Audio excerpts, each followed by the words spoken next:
we had this, really great knowledge of what they needed, what they wanted, how they wanted to work, because we'd literally designed a project for them.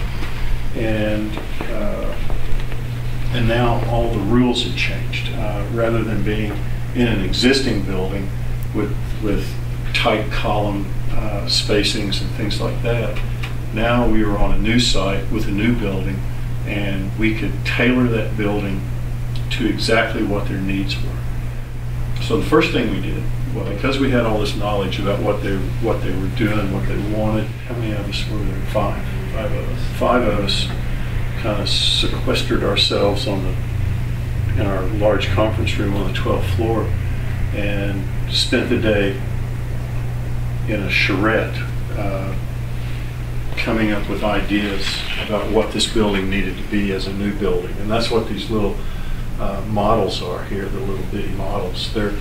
These were made actually while we were in the room that day. Mm-hmm. And so we'd get an idea, someone would start cutting cardboard and gluing it together, and we had little wire cloth and things like that. But basically these models are models that were generated through the thoughts of the people that were in that room that day. You can almost see a progression of form giving. And if you begin to look at this one, it's remarkably similar to what actually happened, what actually is getting built right now. These all contributed to that. They're just a thought, a change in thought, a little modification to that thought, a further modification. So that's what the charrette did. We came out of that room with a direction to take the building. I guess the main task of the charrette was getting all of that information that had been designed in a two-story box with a larger footprint into a smaller site, and getting all the relationships correct, all the spaces correct, all the square footage correct in a smaller square foot footprint. And so what that does is it informs us as to how the building needs to start stacking. So for instance, there's certain things that have to be on the first floor, there's certain things that have to be on the second floor, and so on. And so going through that charrette process and sort of dissecting the information that we'd already gathered really informed the massing of the building and the function of the building as well. And I think the two are closely tied together. The last model is really where everything kind of landed and it made sense and everything worked. The materials were informative as to the history of the site. Each mass of the building represents a specific function of the artistic process that happens in the building. I guess one of the main things was looking at the Brady Arts District and its history and how this new design, this new facility fits into that history, and what can we learn from that history that will inform us as to the shape of the building and the functions inside. And one of the main things that we started looking at were railroad spurs that kind of scattered throughout the district. And shaped the buildings. Absolutely. And so we took cues from that. And you see there's a canted piece here, which was informed by an old railroad spur that happened, in years past. So we took a hard look at the history and gathered as much information as we could. There were open areas in the Brady district always, and we tried to maintain some of those. For instance, if you see just to the north of the footprint of the building here is an open area that was maintained for sculpture garden and community gathering spaces. A walk here, this is a kind of an inclined walk that brings you here from here east. This is where the Gilcrease Filbert projects are, the Zero project here and this is about 4 feet above this. So you can see this stepping down.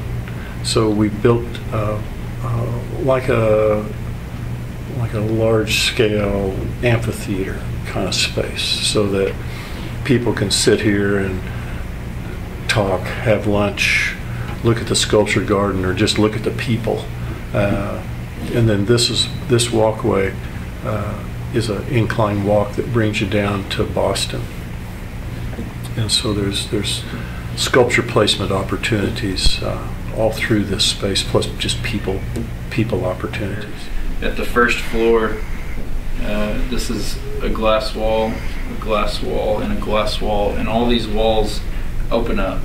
And so you can physically walk from the street through the building into this back space, to this community space here, and actually become part of the art, become a part of what's happening in the space, and really engage the community in the arts. We started laying the space out. Really, we started laying it out vertically and stacking the building. So like I mentioned before, we knew what had to go on the first floor, what had to go on the second floor, what had to go on the third floor. Those elements then started becoming apparent through both the massing and the material. That whole piece that's canted really represents the administrative functions of the Arts and Humanities Council and AHA. So on the first floor, it's Arts and Humanities Council offices. On the second floor, it's the AHA offices. That is sort of set apart and defined as an element. It's a part of the building, but it has a very specific function within the operations of the facility, so it's called a part. Same thing with the material. If you look in the Brady district, there are certain materials that are prevalent. One is glass, one is brick, one is metal panel. And so we tried to look at some of these materials that are prevalent and use those materials, but maybe in a new way. Again, with the administrative, the canted piece, we started looking at different options, and one of those options that we all really liked and thought fit well with what we were doing was Corten steel, or a weathered steel panel. It's a metal panel, a raw metal panel that begins to corrode and forms a hard outer shell and protects the inner layers of the metal from corroding any further. You'll see rusted panels, you'll see metal panels in the district, and so this is again kind of a throwback to what was and maybe a new way of looking at it. Same thing kind of with white box here, which, you know, as we started looking at it to begin with, it started life as a black box, but as we developed further and further, it turned into a white box.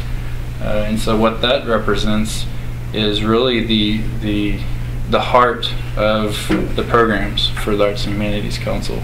That's their library space, that's their kids studio space, 2D studios, 3D studios. In terms of floor plan, second floor, it's the library. So basically the idea is that you see an exhibit and you get really excited about what you're seeing. You want to do some more research on that particular artist or that artistic process.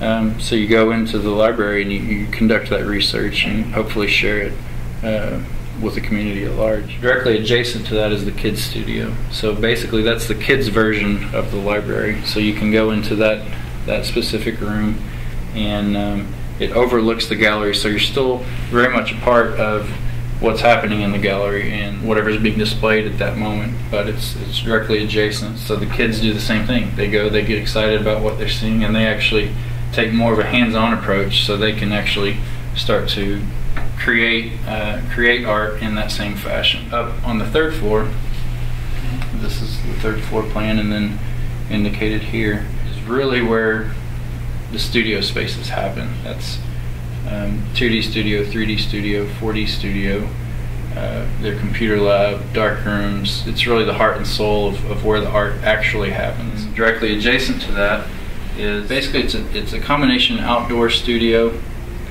and plaza deck where they can go and have events, have weddings if they choose, things like that. There's also part of that on the second floor too. Mm-hmm. So the building just is completely connected with the street.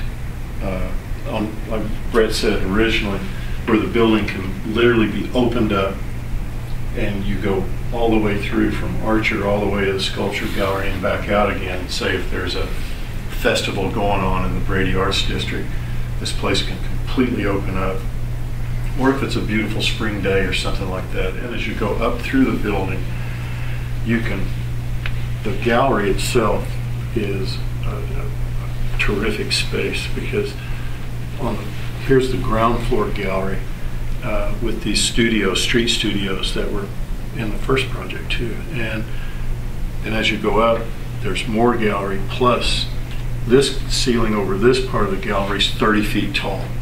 So they can put huge pieces of art in there, hang fabric art from the structure above, and have it actually go through 2 gallery floors. So, but as you go up, you can go outside on the Archer side, and then, like Brett said, you can go up into this much larger space on the 3rd floor. One interesting thing about those open spaces, that's the south facade of the building, and so we really had to pay careful attention to the sun and how it hits those surfaces and what it does to those rooms and spaces that are adjacent to that south facade. We started looking at different screening elements. We had very much a similar thing on the original design where there were sunshades. So we started looking at sunshades, we started looking at screens. The model indicates where we landed and what fit best. It's, again, back with the Corten weathering panels. So it's a steel panel that's perforated, and so it catches a lot of the heat gain from the sun and keeps it away from the glass that's about 12 foot beyond that. There's holes, 3/4 inch holes in a pattern through this Corten sheet. If you're on this outside area, or this one too, for that matter, you're actually behind that perforated screen, so the shade and shadow in there is almost like a little path through the woods where the sunlight's coming through the leaves. It has that same feeling about it, and then it of course controls the sunlight coming into the studio spaces too. Daylight's great as long as you control it. So that's kind of what we're doing here. Another thing that the screen does in more of a figurative way, just the whole artistic process is, it's really a very personal thing for a lot of artists, where they're creating this art based on personal experiences or just deeply personal reflections, and then it's conveyed to the public. And so the screen sort of mimics that in a way, in that all of the artistic processes that happen behind the screen, you're going to catch glimpses of it, you're going to understand pieces of it, but really you don't understand fully what's going on in those spaces until you become a part of the program, or you engage in the programs with the Arts and Humanities Council and partake in those, and you start to create the art yourself. The idea was that you see little bits and pieces. You know, you're walking down Archer and you look up and you see through these little holes, and you see people scurrying about, you see them creating the art, and it creates a level of intrigue.